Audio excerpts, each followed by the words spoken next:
This is the magicwordpodcast.com.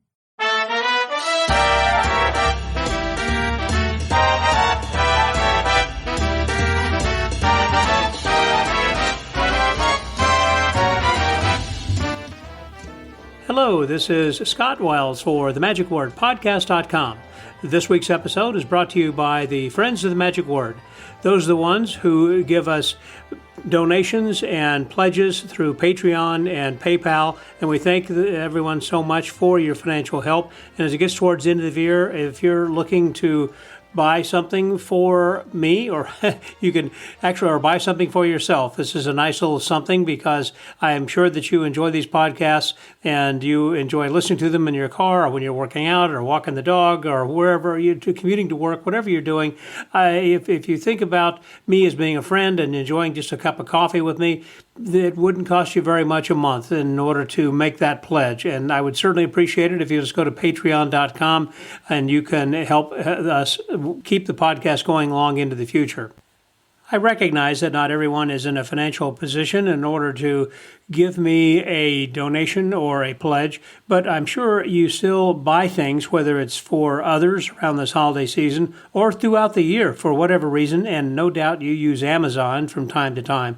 I really would like to recommend that you please go to themagicwordpodcast.com, and on the bottom of every one of the pages there is a link that will say we're an affiliate of Amazon or an associate of them, and so therefore when you purchase things, we get a few pennies of some of these purchases, and every little penny helps. It takes a long time to try to get up to any amount whatsoever, but when you go and buy something, just open up that link, and that way, that's all you have to do, because it will take you then to your own account number, and you can buy and shop and do whatever you normally do. Just please use the portal of the Amazon Associates I've got on the website at themagicwordpodcast.com. That helps us a lot. So please remember, particularly during the season and as you go into the new year, to use that link.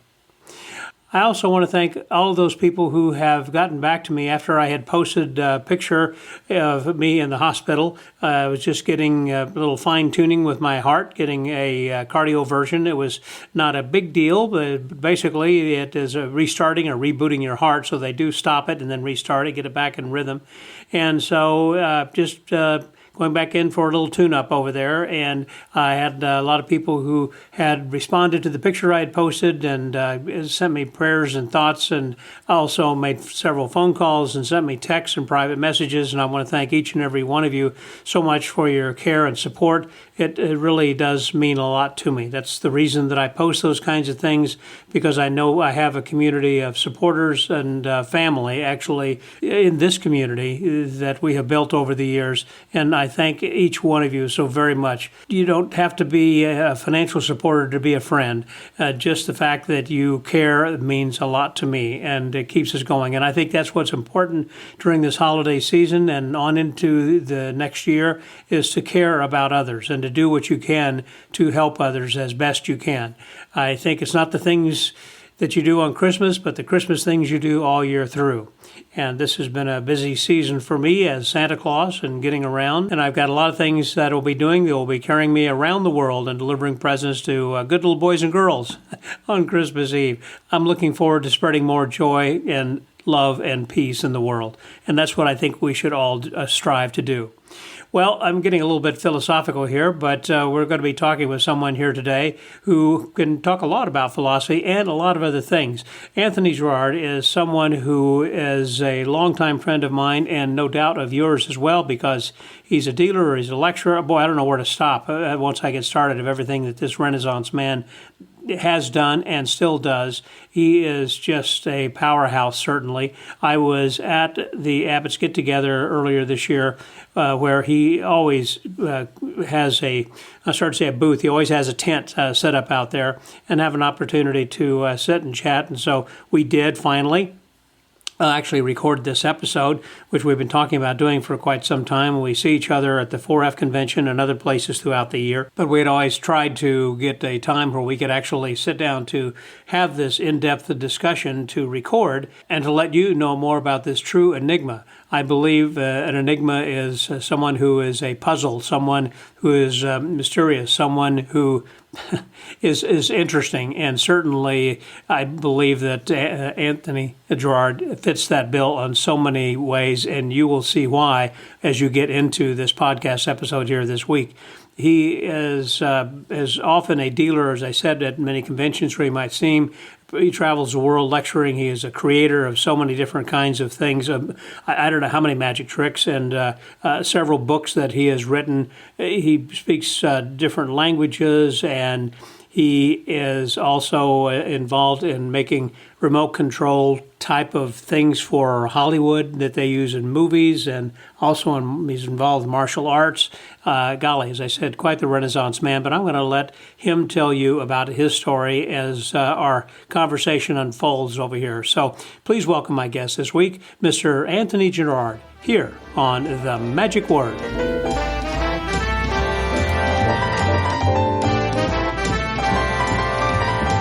Today I'm with a longtime friend of mine, and this is a lot like some of my other episodes that you may have heard, in which I've lamented about how it's taken so long to try to get together here. I've been doing this for over 14 years and just getting around to some people, and I start to realize I am so blessed to have so many friends, and I'm so thankful for each of them, and particularly they take the time to sit down and chat with me and to share their story and their life with me, and also then with you, the listeners, so this way you get to know new friends also. This is a friend of mine, however, that is who is probably a friend of yours as well, because he gets around a lot, and I mean not just across the United States, but also around the world. He is known as a performer, as a lecturer, as an author, as a builder of robotics and stuff. It had a magic shop and costume shop, as well as martial arts, and a son that's been doing amazing things within the martial arts community. And he also has been going around the United States trying to go to the oldest bars in each of the states. Just a fascinating Renaissance man, and someone I always enjoy talking to. And I've got a feeling today that I'm not going to do much talking, because Anthony usually says it all. I usually say, how's your wife, Gracie? I mean, how's your mother, Gracie? And he takes off. And so I've been accused of having been vaccinated by a phonograph needle. For the old guys, you'll know what that means. And he's somebody that, as you're looking at him, would remind you of David Crosby from Crosby, Stills, Nash & Young, which I'm sure you get all the time then too. Probably people stop you in the street asking for autographs. Oh, yeah. Hopefully I look better than him. Unfortunately, he passed away a few years ago. Yes. I actually had it in Pigeon Forge recently, where across the restaurant, Laura and I are having breakfast, across the restaurant, a lady looks and stares at me and taps her boyfriend or husband, and he looks and he shrugs his shoulders. And she looks again, just staring at me, and taps him again. And he's like, maybe. She finally stands up and starts to walk towards the table. Yeah. She's maybe about 8 feet from the table, and she's ready to say, "Are you?" And I went, "Shh." Oh. And she's like, "Oh, okay." She was in on the big secret. Yes, that's right. But so you didn't have to say yes or no that way. Yeah, exactly. That's right. Yeah. And so let me introduce my guest. That was him speaking right there. That's Antony Gerard. Hello, Anthony. Good to see you, man. Great to see you. So again. good to see Always you. Good to see you. And so just as we were starting to talk, I was saying about Gerard being your last name, and you said, no, my real name is, and I can never pronounce it. Well, so, most Americans can't. Okay. If you look at my real last name, it looks like a typographical error. It's got all of the vowels. And, yeah. Well, the uppercase letter is in the middle of the name, and the lowercase letters to the left and the right of it. Wow, okay. Well, the correct spelling is small I-N, apostrophe T, capital G, small R-O-E-N. My middle name is Gerard. Now you know why I go by Antony Gerard instead of Anthony Inetgroen, which is the pronunciation of my last name. It sounds Swedish? Netherlands. I was born in the Netherlands. Okay. Leiden, Netherlands. Is that right? So how many languages do you speak? 4 pretty fluently, but because I've gotten so many calls to go back to Europe, since 2011 I've done 8 European tours. Mm-hmm. I feel very uncomfortable going there and forcing them to listen to my English. If they come here, they have to speak English. If we go there, they have to speak English. And they call me back so many times. I just decided I'm not going to learn how to do my whole lecture, but at least my performance pieces in French, Italian, and Spanish. I can already do it mostly in Netherlands, German, South Afrikaans. My English is okay, but because I go back so often, I want to actually learn how to do my performance pieces in French, Italian, and Spanish. Wow, yeah. And your first, actually, two names, Anthony is... Yeah, it's Antonius. Antonius. And I have two middle names, Gerardus, or Gerard, and Wilhelmus, William, and then the last name, In het Groen. So it's Antonius, Gerardus, Wilhelmus, In het Groen. That's a lot on a business card. Yeah, well, it's... If I put my real name on the business card, it'd have to go on both sides of the card. Yeah. Or have a round ball or something. Yeah, I haven't thought about it. We'll get one of those Fuji Michael Motion balls. Yeah. But you also had run for a while, ran a magic shop and a costume shop and everything, and you were developing a lot of Halloween robots and not just animatronics, but also masks and mascots. I've done projects for like the Big Bang Theory, the soap opera The Young and the Restless, NCIS Los Angeles, Bitchin' Kitchen. How do you get hooked up with Hollywood like that for them to come knocking on your door?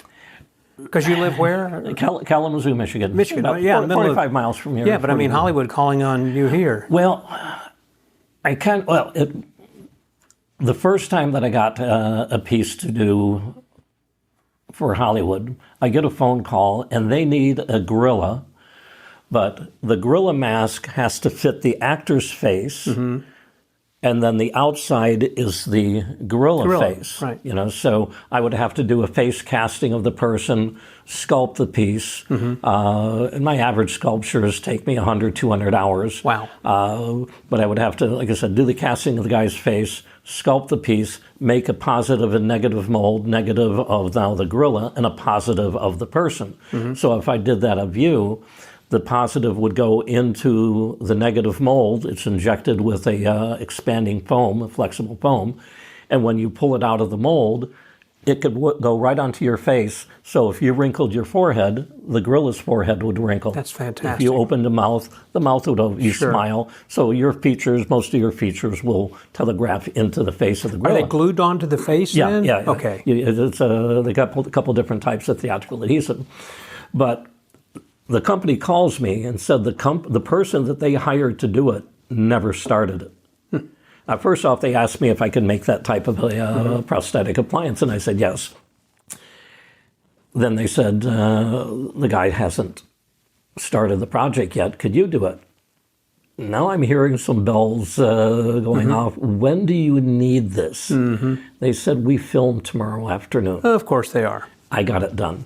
No way. Yeah. I literally stayed up all night. I'm putting hair dryers on pieces to dry them, but we did the full suit. I did the mask, laid all the hair on. How did you get the impression of the actor's face then? I had him, he was there. Come in. I took the castings, the live castings, and so forth. But yeah, that was a bit of a nightmare. I would never say yes to something that again. I stay up all night a lot, but that was a grueling. Yeah, so after very that, stressful. I got a little bit of a reputation as, if you need something done yesterday, contact Antony Gerard. You're the go-to guy. And I've had also some very unique requests. Like Cartoon Network, they needed a pizza delivering skydiving fish. Where do you go to get a pizza delivering skydiving fish? My hand just went up. Yeah. But the weirdest one, I swear to God this is true, the weirdest one came, I'm working in my shop, and it's right around October, so I have maybe 5 or 6 customers that I'm working on. One of my employees calls and said, hey, Tony, there's a phone call for you. I said, I'm a little busy right now. Ask them to call back. Well, they said it's the soap opera The Young and the Restless. I turned to my customers, let me take this call. Yeah. Now, my right hand will be, well, they won't be able to see it. One voice is going to be me. The other one is the soap opera, The Young and the Restless. Yeah, hello, this is Antony Gerard. What can I help you with? Yes, this is a soap opera, The Young and the Restless. We need a giant, talking, bloody, bank-robbing squirrel. I said, who is this really? Yeah. This is a soap opera, The Young and the Restless. And what do you want? A giant, talking, bloody, bank-robbing squirrel. Is this you, Doug? No, this is the soap opera The Young and the Restless. And you need a giant talking bloody bank robbing squirrel? Yes, I can do that. So like I said, I got some really unique projects that we've done over the years. Wow. We've also done lots of mascots, done work for like the Bears, the Mets, Exxon Tiger, Visa Corporation. In fact, my very first pieces, and this was when I was very young, when we moved here to the States, I'll give you let you in on a little secret about why the name of my shop was The Timid Rabbit. My brother could speak a little English. I could speak zero English. So the kids all teased me, picked on me. I thought people from the Netherlands automatically speak English. Not back then. Okay. We're talking in the 1950s. Okay. And then I was very young, so I hadn't gotten into school yet. System, yeah. And my parents never spoke English in our home. So anyway, I turned into, I'd say, almost a phobically shy person, where I went into my own little world of sculpting, drawing, creating things. I made 3 puppets. This was real early on, shortly after we moved here to the States. I made 3 puppets that my dad entered into a puppet making contest for a TV show called Miss Jean's Romper Room. I remember Romper Room. Okay. If you remember the Quick Straw McGraw horse, the knight in armor, and the prospector puppets, I made those. No way. I was like basically the height of this table. Man. I think I was like 6 years old or when I made them. So when we went in to collect, my pieces came in first, second, and third. When we went there to collect my prize money, they offered my dad the job of making more props for them. He says, I didn't make these. My son did. It's a contest, yes? See, in the Netherlands back then, a contest was really more for kids, a congress or competition for adults. I see. My dad assumed I was competing against all of the kids around the area. No, I was competing against all the adults around the Midwest area. Wow. They actually re-released 3 more first, second, and third prizes. Didn't want, I guess, the people to be embarrassed that this kid did the stuff. I still got the money. They still used my pieces. So that was my very first start. That would have been, I think, 1960-ish, right around there. And wow. And then from there, just creating. So it's called the Timid Rabbit. That's the retail rental store. Yes. Gerard Enterprises was my manufacturing. Antony Gerard Magic was my magic creations, and then. Did you get into, or are you into 3D printing? No.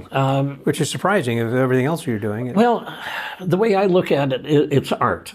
3D printing is a mimicry of art. Because you're taking something and the machine is creating it, or making it, not creating, because for creation, for art, you have to have creation. A machine making it, to me, is not. I see. It's making something, not creating. I've always been the artist, even as a little kid, and I got dozens of stories that I could tell you. We'll do it on another day. For me to have a machine do it would go against my grain. Yeah, is that kind of like AI? You feel the same way about? Yeah, I would prefer creating. One of my products, I've got 270 magic items I've put out in 23 books, and only one of them did I use a header that my son created with AI. That's my giant scarab Monte routine. Well, that's what I think is amazing. The fact I don't think that your name is elevated to where it should be, to the level, because of the things that you have done for magic and the ideas you've created, the books you've got out there, the lectures that you do. Those, once they've seen you, it's like, oh my gosh, And of course, as a dealer, you've got some really eclectic things. I mean, you're not just selling thumb tips and Himber wallets. Yeah, I think a lot of it is, I'm not a self-promoter. I do this because I love doing this. Yeah. I can't imagine myself not doing magic. Yeah. Even when I was in college, I was doing magic, and I can't imagine myself doing anything else. But I've never been a self-promoter. I figure, if they want my stuff, if they want me, they'll contact me. And And it's been a good business for us. So, I opened the shop 52 years ago this coming December. We've got multiple streams of revenue, basically. That's the way I think the most... Yeah. Well, my dad was a financial advisor, and he was a pretty good one. Like, his number one client was Cardinal Jacques, the finance minister at the Vatican. Wow. So my dad was a good financial advisor, and he posed a question to me once. At this point, I was doing mostly Halloween. He said, if there was no Halloween, would your business survive? And I said, well, Dad, it's a silly question. There's always going to be Halloween. He says, but if there wasn't, Dad, it's a moot point. There will always be a Halloween. Mm-hmm. He said, amuse me. Yeah. If there wasn't, would your business survive? I said, well, no. 85% of the business was Halloween. Mm-hmm. Mm-hmm. He says, well, what would you do? I said, go to school, go back to school, go to work for somebody else. He said, no other alternatives? I said, starve? He says, what about diversifying? Mm-hmm. I'm like, I'm not sure what you mean. He says, well, lighting equipment, right? I go, yeah. And sound equipment? I go, yeah. Invest 15% of your money every year into better and new lighting equipment. Mm-hmm. Mask making, magic, writing. And he ran off a number of things that you do. I love to do. Sure. He said, invest a little bit of your money into these different aspects, these different things that you like to do. And I did. Then fast forward to 9/11. You know that before 9/11, there were about 6,000 shops like mine around the country.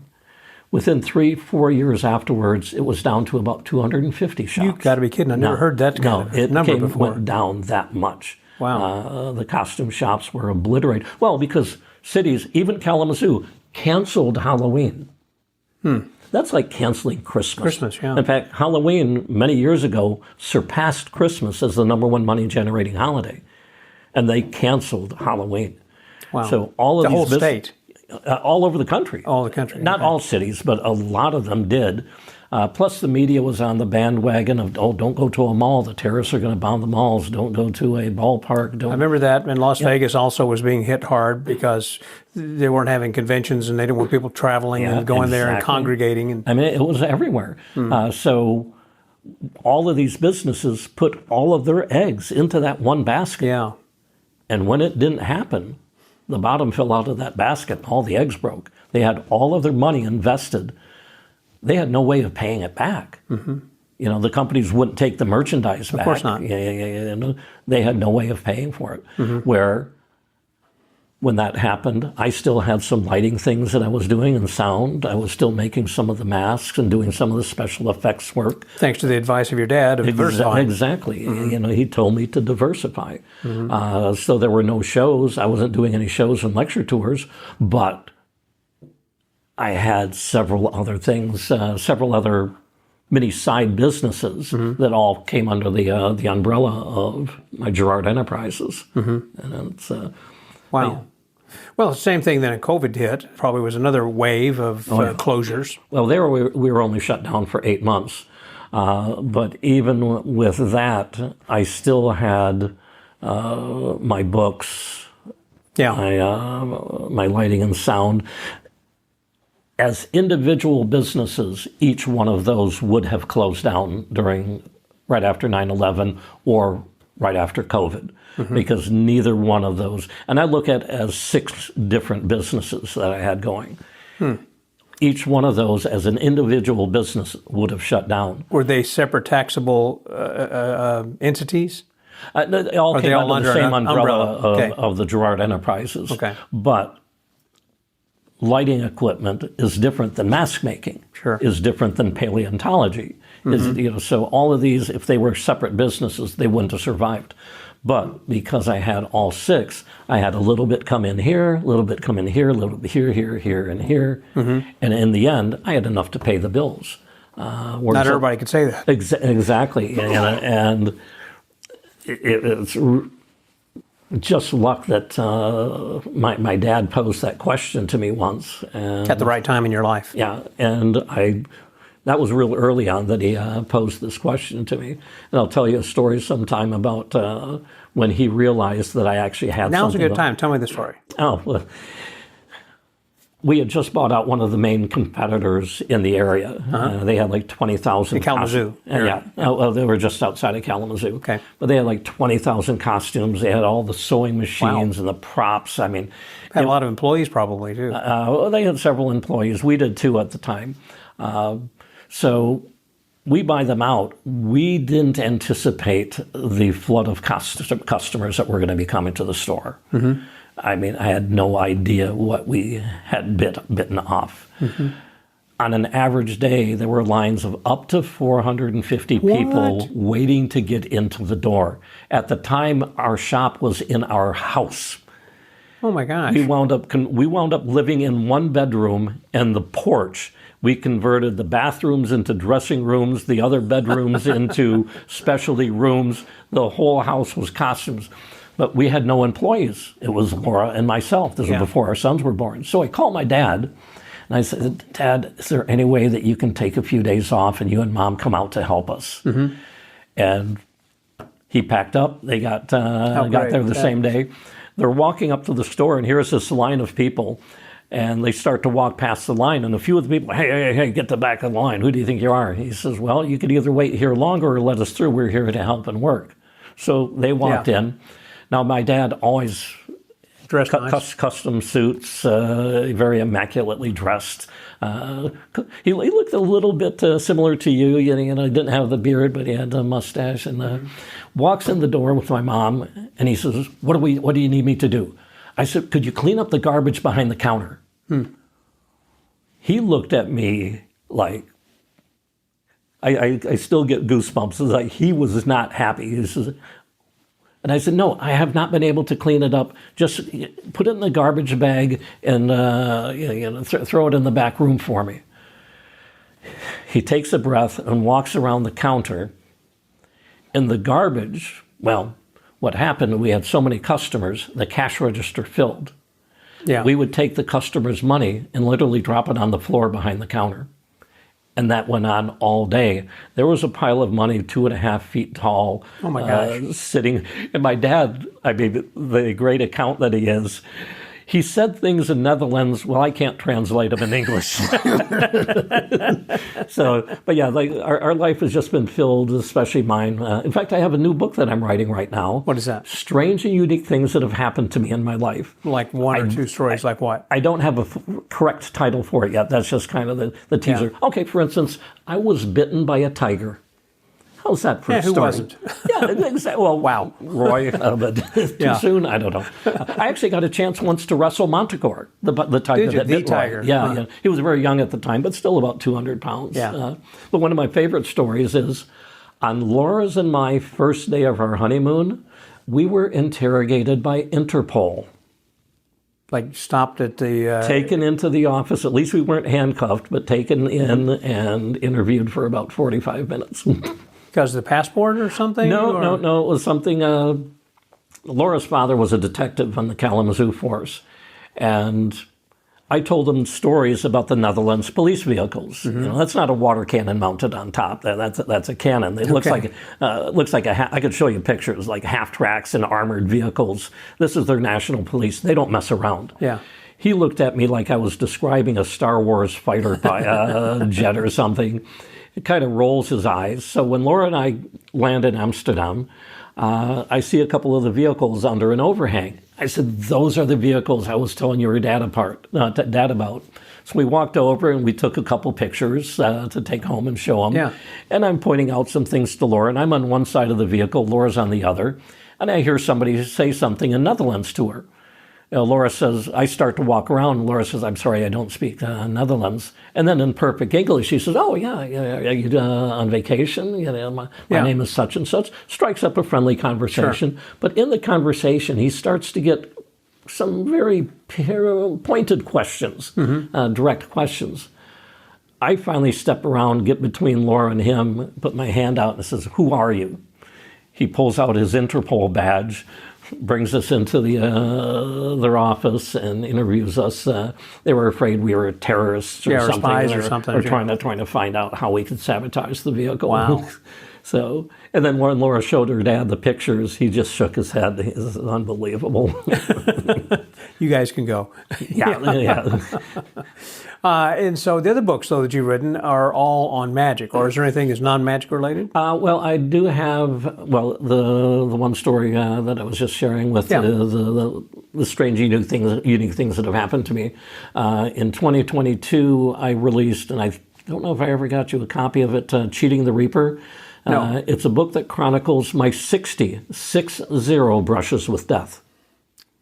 Yeah, what? 60. Okay, 4 times somebody tried to murder me. 4 different people. Now, people that know me say only 4 times, but 4 times. What? Oh, wait, 4 times within 20 feet of a lightning strike. 13 tornado encounters. I only consider 3 or 4 life-threatening. Okay. Come to think about it, you might not be safe sitting there. I'm wondering if I should back up. No, you're probably the safest one in the room, other than me, because if the Reaper comes, he's going to waste his time on him. I've gone through 8 guarding angels already. Oh my gosh. They're all in therapy. Well, do you carry some sort of talisman or saint medal of some sort, Christopher or somebody? Or that's a talisman. I have my my ring, which was kind of a unique piece that I picked up about 45 years ago. Is that the necklace that you? Oh, no. Mean? The ring there. Yes. Okay, that's right. I was doing lectures in Torino, Italy, and part of the lecture I was doing magic at a casino, and I was showing a gentleman a card effect, and I said, "Por favor, touch a card," in Italian, "please touch a card," and he grabs my wrist. I think my Italian is not good, but "por favor, touch a card" doesn't mean grab my wrist, so I repeated myself. Yeah. Perfect English. He says, "Well, I understood what you said, but you shouldn't be wearing that." I'm like, "Why?" He said, "It's very unlucky, even deadly." I said, "I've had it for 45 years, and if anything, it's brought me good luck." He said, "Oh, then for you it's okay, but for most people it could bring death. Wait here." So he goes to the back room, comes back a couple of minutes later, gives me a solid silver amulet of a scarab just for letting him look at the ring. It's not been off of my hand 5 times in 45 years. Twice. Is that a scarab that's on there? Okay. Twice for surgeries, and then 3 times where somebody coaxed me into taking it off to show him the hieroglyphs, the cartouches that are on the inside of the ring. He told me that it was a signet ring. And I thought, wow, that's cool. That explains the holes on either side of the scarab. It will reverse, and on the other side are the cartouches of who had owned it. And when he told me what it was, I said, wow, wouldn't it be cool if you could tell who owned the ring? He said, well, I can. I said, how is it possible? We're in Torino, Italy. Right. How do you know? He said, well, I'm an Egyptologist. Turns out that area of Italy is like second in the world in Egyptology study, second only to Cairo. I was told there's supposed to be an amazing Egyptian museum there. Exactly. Better than the British Museum. Yeah. More artifacts. Yeah, and then I didn't get a chance to visit it yet, but the next time I go back, I will. But then he tells me who it belonged to.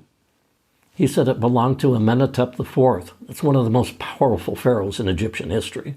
That ring you're wearing was owned by the pharaoh. The scarab belonged to, and he said he didn't think it was a copy. There was some, I don't know what's the word I'm looking for, not Renaissance. There was a period in like the 1920s. Art Deco? Not Art Deco, there's a specific Cubism? But it's a term that they use for the reproductions. Art Nouveau? He said, I might think of it in a minute, but he said the ring was not that. The stone, I thought it was bone. When you look at it, it does look like it's bone. But he said it's a stone that they haven't mined in like 300, 400 years. So he says he believed that it was real, that it was actually something from... So that could be like 5,000 years old. Yeah. Wow. And how'd you come across it? I found it at an antique mall up in Traverse City, Michigan. You just thought it was kind of cool. I walked right past the showcase, and something stopped me. And I turned back and I looked and I said, "That's mine," pointing at the ring. I think it cost me like $185 back then. But yeah, and I have it on. So if anything, it's my lucky ring. So it saved you, obviously, because you're saying then that you had like 60 times that, like what lightning strike, or people firing at you and just missing you with a gun or an arrow? I've had a couple in Italy. I was caught between a gunfight. A friend of mine, we're in a little bit of a cafe, and we heard pop, pop, pop. And I turned, and here's a guy with a gun, what looked like aiming at us, but it was a table just past us. Yeah. So we hit the deck. And wow. Also in 1967, we went to Expo 67 in Canada. We never heard about the race riots that happened. So when we left Canada, we pulled in through the Detroit tunnel, and it was like a ghost town. I could still picture it. One parked car and a stray dog running across the street. That was it. Looked like an apocalyptic kind of a world, huh? So we were like, this is weird. My dad, and he pulls down a street, and the whole street is lined with armored, vehicles. National Guard troops and half trucks and everything. And are you guys shooting a movie? My dad asks. He says, "Where have you been?" I said, "Well, we've been in Canada." He says, "The race riots are going on. Get back into Canada as quick as you can." We pulled around, drove down the street, started to head towards the tunnel. A big car comes up behind us, opens fire on us, put 5 bullet holes in the trunk of our car. As kids, we would have been hit if not for the fact that the luggage was in the trunk from being in Canada for a couple weeks. Yeah, so those are some of the stories that are in the Cheating the Reaper book. Oh, and since I released it in 2022, I've had 2 more brushes with death. One on the way to the IBM convention in Tacoma, and one on the way back from the SAM convention in Dallas. So I have to do an addendum. What were those brushes? Well, the one on the way to Canada, I love rock climbing. It's, again, just one of my passions that I like to do. So any chance that I find a place where I could climb, that's where I'm going. I was in the Canadian Badlands. I didn't realize that it had rained the day before, but a windstorm had come through and threw dust all over. So the rocks were wet, but under the dirt. Luckily I was only about 30 feet up, and I stepped on a rock and my foot went out from under me. If my foot had gone forward, I wouldn't be here today. I would have dropped 30 feet head first into the rocks. But my foot slipped out behind me, at which allowed me to start trying to grab rocks as I was falling down. Broke a few ribs, broke my foot, got some good scrapes and bruises, and then went on to do more hiking and rock climbing in Canada. We drove all the way up to Yukon Territory, Canada, and Alaska, and canoed to a glacier in Alaska, drove to one in Canada, saw all sorts of wildlife. Wow. Grizzly bear ran right in front of the car, missed hitting it by maybe 2 feet. We had a black bear take a snooze under the front of our car. A moose within 10, 12 feet of us. So, it was quite an adventure. But Laura's bucket list was to see a glacier. So we saw 2. Mine, as you mentioned earlier, visiting the oldest bar in every state in the U.S. and having a local beer there. I'm also now doing Canada, provinces, and territories. So have you hit every state, or are there some? No, I'm at 30. I just hit number 34 last week in Nebraska. And which city and what was the name of the bar? Nebraska, Glugs Tavern. Oh, I'm going to have to remember the name of the city now.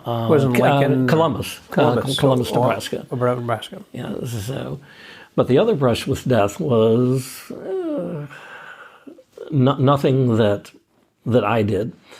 I also love antiques and flea markets and so forth. And we saw a flea market, and I said, okay, let's stop. We're not in a rush to get home.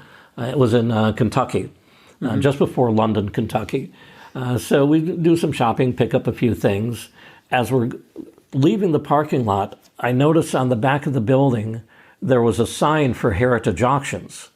Okay. And I knew, one of the people that started working there did something I think called antique archeology, something that had to do with movie props. And I've got about 300 film-used movie props in my collection.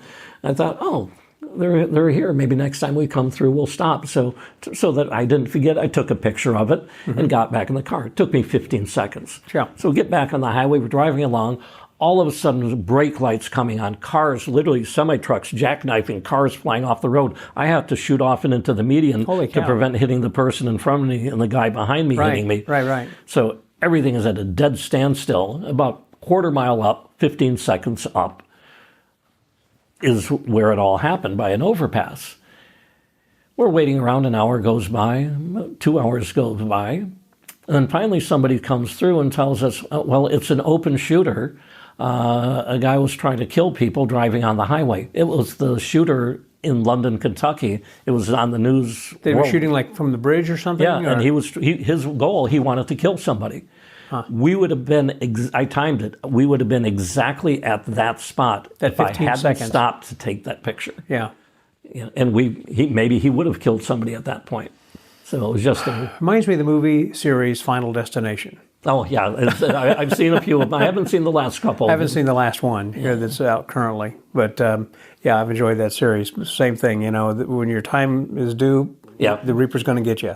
Yeah. Oh, yeah. Well, and so far, in fact, the book cover is me in my Western Doc Holliday look. And in my hand, I've got the dead man's hand. The two black aces, 2 black 8s, and the jack of diamonds. But up my sleeve are the 2 red aces. And the Reaper is across from me. You can't see the Reaper's hands, but the full Grim Reaper. Yes. You can't see who it is, but it's my wife, Laura. Oh. Typecasting. Yeah. Right. Don't let her hear that. Some of the effects that you have created, most have been cards. Have there been some non-card cards, things? But I've also got a lot of coin effects, some rope. I've got some A Professor's Nightmare handlings and storylines. In fact, I have a routine that I created back in the 70s, and both Sid Lorraine and Stuart James said they've never seen it before. So I put it out as an end to the nightmare. I also have a handling of the Professor's Nightmare that's a little different. It was inspired by Dr. Dan McDonald. You might remember him from the I do remember Vectors. Dan, from Vectors, right. Great guy. And mine was different than his, so I asked him, would you mind if I put this out? Yeah, and he said, no, go ahead. He was honored that I asked him. But you don't bring the 3 bottom ends up. You have the short rope, the medium, and the long, and you show you've done nothing. Okay. You give the short rope a tug, the medium, and the long, and you've done the work. It's done in giving the rope a tug.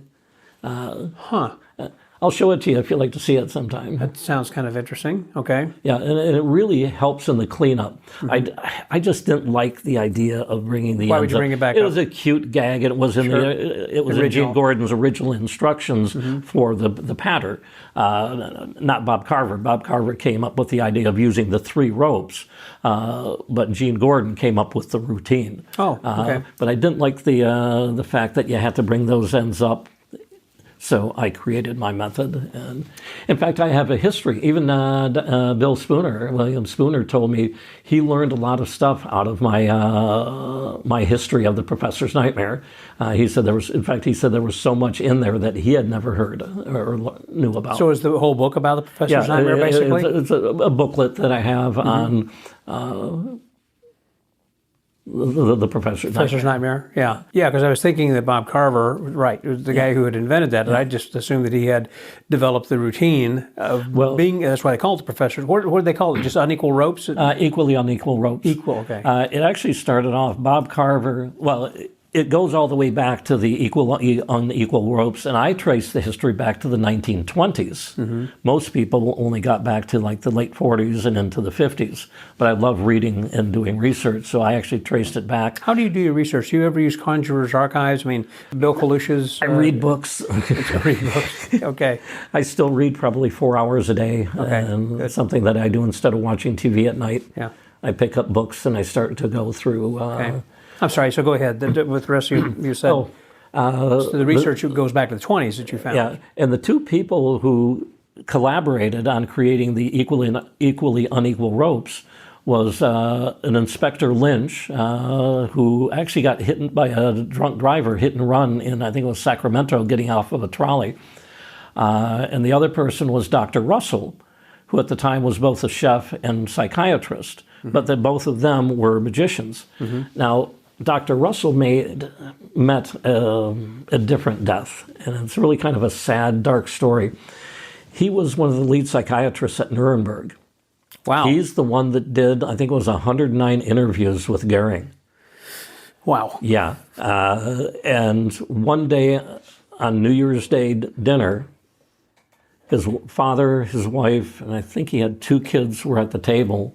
He pulls out a small vial. He says, "This is potassium cyanide. I'm going to be dead in 60 seconds." And committed suicide right in front of them. Right in front of them. Yeah. They speculate that he brought something home in his head back from those 109 interviews that They just couldn't get out. yeah, it just kept growing. Yeah, I spoke with Werner Reich many years ago, who was a concentration camp magician. Have you read the book? I have. Oh yeah, I do. Yeah. He was at Magi Fest a few years ago, and Joshua J. had featured him, and he gave a great lecture, and I talked with him afterwards. I said, "Can we sit and chat?" And he said, "Absolutely," because he does all these talks, or did. He's passed now. But he told me before we got started, we can talk about absolutely everything, but there are some details I try to keep out of my mind, and I don't go there. And he said, "I'll let you know if it starts to get where I don't want to go." And I was surprised how far he did go. Not that I was pushing him necessarily, but he was offering things that were just horrific. Unless you study World War II and really delve deep into it, the movies do not do it even a remote justice. The stories, my mom was actually beaten to death by a Nazi officer during World War II because she was in the Netherlands underground. They actually took her dead body, threw it in the ditch behind their headquarters. One of the other guys in the underground watched her being picked up and followed to see what was going to happen. When he saw them dump the body out, he went and picked up the body. He was on his bike. He couldn't get on his bike, so he had his bike in one hand, threw her body over the other, his shoulder, and he starts to run through the dark streets trying to get her back to her mother. They suspect that his shoulder kept pushing into her chest and revived her. So she lived? Yeah. Oh, I thought you said she died. He said that she was dead when he picked up the body. He checked her, and apparently by his shoulder she lost all of her teeth. She lost a kidney. I don't know how many broken bones. I can only imagine. I probably beat her thinking it was to death. Oh, yeah. And she never gave anything up. They were strong. She was like 13 years old, 12, 13 years old. Something a young like girl. Yeah, so the stories that just my mom and dad told. In fact, in the book, Cheating the Reaper, I start the book with my mom's Cheating the Reaper, and my dad. He and his men were ambushed by the Hezbollah in Indonesia. And what was that about? He watched 11 of his men tortured to death by fire. Yeah, I don't know if I could even live with that. And they made him watch. Yeah, and they thought he was dead because he got hit by a dum-dum frag from a grenade and some machine gun fire. But he was a captain in the Netherlands Marines, and his driver caught a dum-dum in the chest. Yeah. His adopted boy caught one in the head. His machine gunner didn't get hit at all, but when the Jeep overturned, he became unconscious. In fact, my dad, when he woke up, he started to moan, and he knew that if that attracted the Sakharov fighters to the moaning, they'd both be dead. So he put his arm in the guy's mouth, said, if you have to moan, just bite. My dad had the bite marks on his arm to his dying day. For the rest of his life. Yeah. And it was, wow. So it was some dark times. The things that people will do to each other in war is unthinkable. And I could tell you other stories that you don't want to hear. Yeah. There was a movie out a couple of years ago, and I can't remember the name of it, and somebody's going to be listening to this, I know will correct me or maybe send in an email, but it's about, I want to say it was a black and white movie, and it was up for an Academy Award. Essentially, it was a concentration camp captain, and he was living with his family just right outside the wall of the camp, and you could hear gunshots going off in the background while the wife was having tea with the other Nazi generals' wives or whatever, and then also they would bring her this selection of shoes, that she could take, or fur coats, and she just had closets full of this stuff but it was kind of like a different side of it that you knew this was going on, you could hear it, and you see the smoke from the furnaces, and you could almost viscerally watching the movie, you could smell almost what that must have been like. But it was one of those, like I would compare it with an Alfred Hitchcock movie where they don't show you the blood or the crime or somebody being shot or strangled, but it's the just knowledge of knowing something's happening right over there that is horrific. I can't remember the name of the movie, but as I said, it doesn't ring a bell. It does, but I'm not placing, you're blanking on it there placing too. The name of. Anyhow, we can move on to something else. a little less, a little lighter, less morbid. That's right. Something like Cheating the Reaper. Exactly. Talking about martial arts then as well. I know that your son has accomplished great things then as well. Had you inspired him about that, or how did that kind of get involved with that? My dad, when we were kids, especially seeing that I was picked on so much, he got us into martial arts. My first instructor was Tadashi Yamashita, who's one of the highest rated martial artists in the world, but I was lucky when he first moved to the States that he moved to a city like 45 miles from us. So my dad enlisted my older brother and I in that. So I've been in martial arts ever since I was a little kid. When my two sons came around, well, first Tony, I got him interested in martial arts, and then I got Nick. But I wasn't a teacher. Practitioner, yes. And magic I can teach. Martial arts, I'm a practitioner. So I found what I felt was the best martial artist in the area. He was an officer in Kalamazoo, Al Dorlag, who had made multiple national championships. Tony stayed with it for a while, and God, he could have been right there with his younger brother. His kicks, his punches, everything was textbook. You shoot a picture of him, you could look it up in the book, and they will show that exact. He was very good. But it was his son, Nick, who really took it to a world level. It was like, I think, 6 years captain of the U.S. world team. Only person in history to win the World Cup with nobody scoring even half a point on him. Wow. Also the youngest person to win the World Cup, and 1 out of 2 to win 2 back-to-back. So he's still involved in martial arts.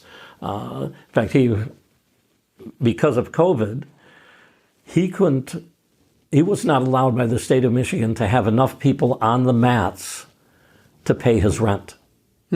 So he had to go to his landlord, and he says, my hands are tied. I mean, you can sue me, but there's nothing I can do. Yeah. They shut me down, basically. Yeah. So his landlord was kind enough to let him out of the lease. But he wanted to continue teaching, so he decides he's going to build a pole barn. Okay. Right away, he finds all the roadblocks. You need a permit for this, you need a license for this, you need a license for this, and a permit for that and that. So he decides, well, I know how to do all this stuff. I'll go and learn how to be a contractor. So he took the contractor's exam, passed, and built a very large pole barn dojo in his backyard. His backyard is about the size of a football field. So now he's still teaching, and now he's doing contracting jobs on top of it. But again, doing what he loves to do. I think it's one of the things I've always tried to teach my sons is, you can work your whole life, to retire comfortably, or you can go out and have some fun and do it. Well, that sounds like kind of the life that you've been leading as far as getting to go with Laura, different places around the world and visiting and glaciers and rock climbing and everything. Oh, yeah. And I have other things, paleontology. I still go on about 55 fossil hunts per year. Really? I've collected over 100,000 fossils in the field hunting. Wow. Where do you keep all that? At my shop. I've got fossils that are rarer than rare, things that belong in museums. I was going to say museums probably would love to have. Oh, yeah, they do. And I've got other collectors. There's one in Florida that reconstructed a full direwolf skull, but he's missing one tooth. I have that tooth, but I don't want to sell it. It's kind of like I was sharing with you the Abbott's catalog that I thought I lost in the flood back in '84. Right. I hadn't seen it from 1984. That was amazing. Till the day before yesterday when Laura flips through an old Abbott's catalog that we brought along to sell, and this little leaflet came out, and she tosses it and says, is this anything? And I pick it up, and it's my Abbott's catalog #1. And it's like, yes, it's something. But yeah, Yeah, I got a little sidetracked there. But yeah, I like going out and doing things. When you're collecting fossils, again, that is just kind of an amazing thing. I mean, it'd go and be into paleontology because that's not just digging. I mean, there's a lot of stuff where you have to carefully dust and everything. Oh yeah, make sure you're not destroying. Stabilize. When I was going to college, I think you have to get. The field of study that I wanted to go into was paleomarine biology. Okay. So I loved magic, but I did magic for fun in college, and before that, just did it for me. But the paleontology is something that I wanted to go through as my business. In the summer of 1969, I'd just gotten out of junior high school. I started school about 2 years later because of my English. So in 1969, I was still coming out of junior high school, but I think I was 16 at the time or something like that, so older than most kids. But that summer, while playing football in the neighborhood football game, I didn't just break it, but I crushed my fourth cervical vertebrae in my neck. And that's one of the death vertebrae. Like I said, it wasn't just broken, it was crushed. And the Dr. Mahaney still said every time that I saw him that I was his miracle patient. He said, there are no statistics for you. You should be dead. Wow. Every splintered away from the cervical cord. Now, I was paralyzed for a while, but only because of the pressure caused on the cervical cord, but no damage was done to it. Once they built this big metal poster brace onto me, it eliminated the paralysis. How long did it take before you In therapy, casts, collars, about 2 years. Okay. Usually the recovery time for a broken fourth cervical is about a year. But mine was very badly damaged. Do you avoid certain activities then now? I'm supposed to. I still rock climb. I still scuba dive. I love diving with sharks. Why? I love to. Just the danger element? Why are you interviewing me? Is this something that you just do, or do you love I love it? it. Exactly. I like talking to friends. I love diving with sharks. I love scuba diving, period. I love rock climbing, getting to where nobody else had ever been. Taking a step where potentially no human foot has ever been. Yeah. It's just with as many people as we have in this country, it's still amazing. Yeah, the ocean's kind of the last frontier, I guess, in a way. But even on land, there are places where you can go where nobody has been before. They may have been close by. So, yeah, I love going out and... it's like Antarctica. I think a lot of people have not gone down to the South Pole. I haven't been there yet. Maybe the North Pole, but I've talked with people who have gone on cruises down there, and they say there has only been a handful of a few thousand people who have ever trekked across. Well, it's one of my bucket list items. I'm going to have to find the oldest bar in Antarctica. I don't know if there is one, but I'll make one. So after you have gone to some of those bars, do you find out later, someone's telling you that's not the oldest, there's another one, so you got to go back again to... say like the one when we went to Louisiana, was that the oldest one? That we... Yeah. Jean Lafitte's Blacksmith Shop is the oldest bar in Louisiana. Now, one of the things that I have to do, again, I love doing the research, so it's not bothersome for me. So you just don't trust Google every time? No. Because one is going to say, we're the oldest tavern. Of course. Next one, we're the oldest inn. We're the oldest bar. Okay. We're the oldest nightclub. We're the oldest saloon. I go by the oldest drinking establishment. So it takes a little more looking into. Because you could have a drink at any one of those kinds of places, an inn or a saloon or tavern or bar. But one of them is going to claim they're the oldest tavern, and they are. One is the oldest saloon. Right, because of the name, basically. Yeah. And I've found several states that were like that. I've also found several states that I've gone to where the oldest bar in that state had closed because of the economy. So then I would have to research and find out where the next oldest was. In fact, on the way to the convention in New Orleans, I stopped in Natchez, Mississippi. The oldest bar in Mississippi was in Natchez, plus the oldest bar on the Mississippi was in Natchez. When I got to the King's Tavern in Natchez, they had just permanently closed. Bummer. Then I thought, well, the oldest bar on the Mississippi? Could it be? And I did a little research. Sure enough, the Under the Hill Saloon was not only the oldest bar on the Mississippi, but now also the oldest bar in Mississippi. But the King's Tavern has a unique story, and it's one of the. I did have a beer on their steps. So, What was the unique story? in the 1930s, they were doing some remodeling, and they opened up a wall and found it was either 2 or 3 bodies and a jewel-encrusted dagger between the walls. Wow. From what I understand to this date, there's no story behind it other than 2 or 3 dead bodies, skeletons, and a dagger. Huh. Yeah. Wow, there's a story obviously there, but But nobody's figured it out yet. Apparently nobody knows. Well, if you were to go overseas, particularly say like England, where they have signs, I remember seeing one sign saying this establishment rebuilt in 1582 or something like that. So they go way back. So have you decided? I'm not even going to try to find the oldest. I'm already doing some research for when I do my next tour, and. In other countries, going to do like Germany or wherever. UK, Germany, Netherlands, my home country. So I am going to be doing some research because I do plan on going back. Do you find that some of the local beers are particularly good? Yeah. Some are good. Some are not my taste. It's not just having a beer there, but having a local beer. Sure. So if you were the bartender, I would say, hey, my name is Antony Gerard. I'm on the oldest bar tour, but I've changed my tour a little bit. I want to have something local, and I'll leave it to your discretion. Okay. And 99%, 95% of the time, it was great. A couple of times, I'm not real big on some of the real lemony beers. So yeah, I'm not either. Like a Shock Top or something like that. That isn't. And so far, 3 of the bars have negative reviews. I'm going to be doing a whole story on my tours. You should be on the Food Network. Yeah, one more job for me. Thank you. But 3 of them have bad reviews. But I'm not going to give them a bad review until after I visited them for a second time.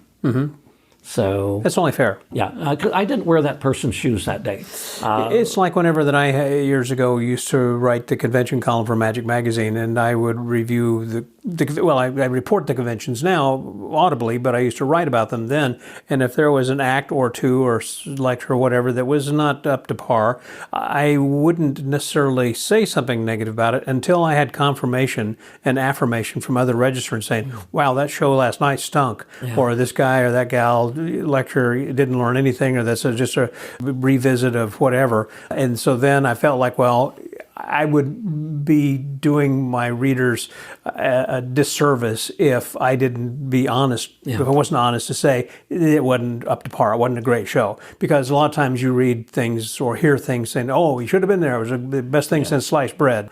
I want to be honest in reporting. Well, I want to be honest also, but I do want to give them a second chance. And that's my point, of other people's opinions. Like, not because I've got, just like it is art, in my perception of what you think this painting or this sculpture might be different from what yours is, radically different. Well, I like blue, you don't like blue, or it should have been red or whatever. So, like I said, something could have happened at that bar. And that's true too. And I don't know. But if I go back a second time, and it's bad a second time, probably then is always bad. It's and I think there's only one that I don't think they're going to be able to redeem themselves. It was the worst service I've ever had in any establishment, bar none. And to put that in perspective, back around 1974, we were doing a music and magic show up near Traverse City, and we stayed the night. So the next morning, we went out to a restaurant in a small town. It was near Traverse City. We all sat down, ordered our food. When we got our food, I had ordered French toast, sausage, and tea. I got scrambled eggs, bacon, hash browns, and coffee with cream. Okay. I looked around to see who at the table got my food, but nobody did. And everybody has the same expression on their face like, this isn't what I ordered. I finally turned to the waitress and I said, "I think you brought us another table's food." Right. Her response was, "Well, it's not going to kill you." And I'm, Wow. what? I said, I want to see the manager. I am the manager. Well, is the owner here? Yeah, he's cooking in the kitchen. I want to see him. He comes out and tries to pick a fight with me. Wow. So, and this place, the bar that I went to was worse service than that. Oh, man. So, yeah, you got a bar that you can kind of hold them accountable to a certain level, Yeah, I guess. I will still give them a second chance, but God, it was almost like he didn't want us there. I would think also some of these old bars try to maintain their old credibility by not dusting and thinking, well, okay, if we've got just old wood and someplace, Oh, no, that had nothing to do with it. It was all the stuff. Okay. Yeah. I mean, I've been in a bar where I saw a rat going across the... Oh, yeah. We've had cockroaches and stuff. Yeah. And I'm not going to mention it because I do want to give them a second chance. Sure. But it's only fair. Wow. I won't even name the state yet because that would give it away. But yeah, three of them. Two of them,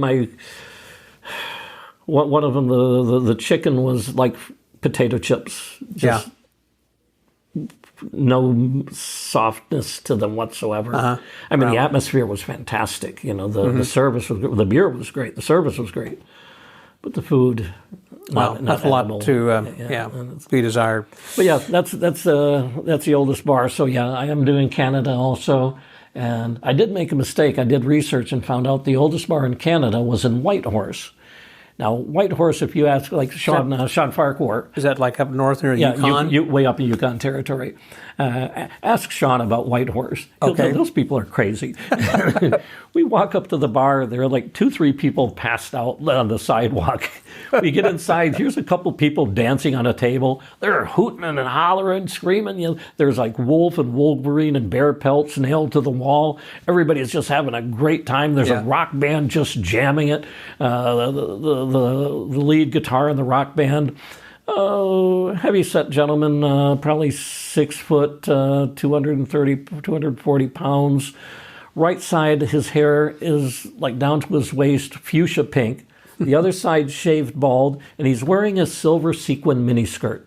Okay, then. I turned to Laura, we're not in Kansas anymore. But they treated us like kings. I mean, they have a 5-star review in my book. Wow. It was just a fun place. And they didn't cater to the general public. It was just them. They're people having a blast. Yeah, it sounds like they have regulars that come in all the time. And it was a hostel, so we spent the night there as well. Cool. And I will go back. It was the 98 Motel, but I found out that they weren't actually the oldest bar. The oldest, I think, was in Anchorage. So now we have to, have to drive back. And I drive. It was, between going there and the IBM convention and home, 9,000 miles in 3 weeks.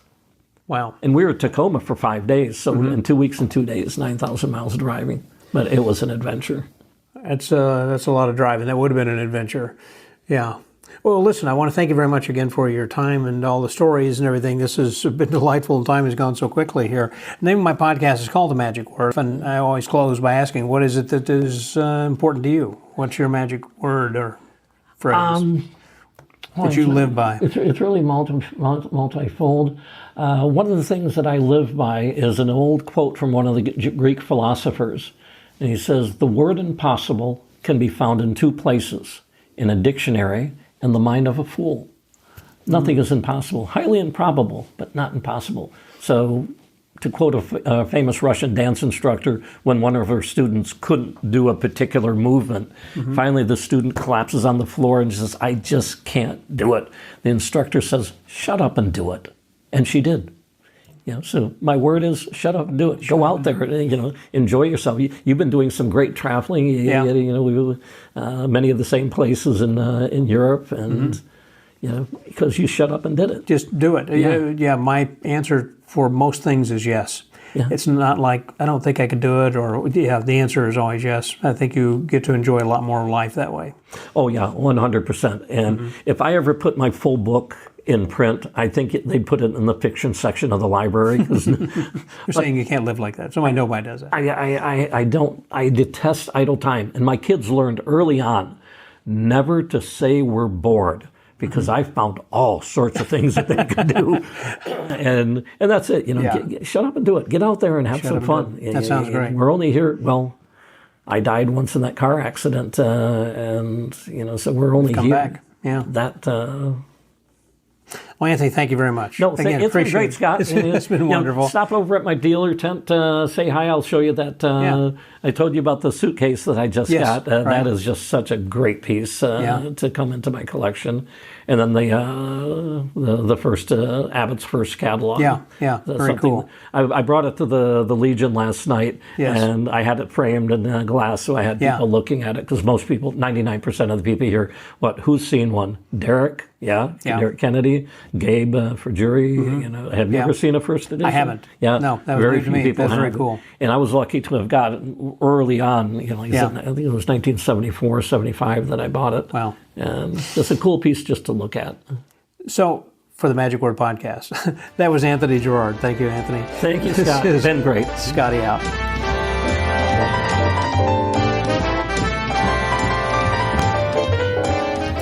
Thank you very much, Tony, for being my guest this week on the Magic Word Podcast. I appreciate your participation, your candor, your words, and golly, the things that you have done. Just keep on doing them. I just think that's great. And you're an inspiration to myself and many other people. And I look forward to getting a chance to sit down and chat with you again. I hope that the rest of you listeners enjoyed this as much as I did. If you have not already subscribed to the pod letter, be sure to do that when you go to themagicwordpodcast.com. There should be a pop-up that will say join our pod letter, and please do, and find out why it was nominated as the best magic newsletter in the world at FISM here this past year. And also, if you have a moment to help us by just giving us a 5-star review on whatever platform you use in order to listen to your podcast, whether it's iTunes or Spotify or whatever, that would be very helpful, and leaving a comment would be even better yet. So that helps our podcast to grow and let other people know about the fact that we're out here. So until next week, stay well, get booked, and remember to just shut up and do it. This is Scotty out.